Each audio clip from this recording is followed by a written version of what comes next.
Yun, magandang oras ulit sa inyo. Siyempre, mag-share na naman ako ng tingin kong life hack na natutunan ko sa mga natutunan ko din sa mga successful na tao. Tungkol to sa itong itong share ko, tungkol to sa importansya ng pagkonekta sa sarili. Dati may na-realize na din ako dati tungkol dito eh. Pero etong i-share ko,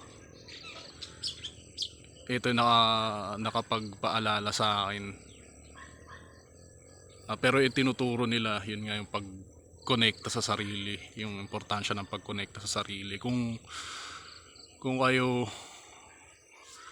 naguguluhan kayo sa mga sitwasyon nyo, yung mga pinagdadaanan kayo, mga problema, kung ano man yan, kung ano man yung mga nakikita nyo, mga nakaka-distract sa inyo, kailangan lang daw ulit natin gawin yung kumonekta sa sarili natin. Balik lang tayo sa sarili natin. Mag-focus lang tayo sa mga sarili natin. Tumutok lang tayo sa mga sarili natin. Alamin natin kung ano ba yung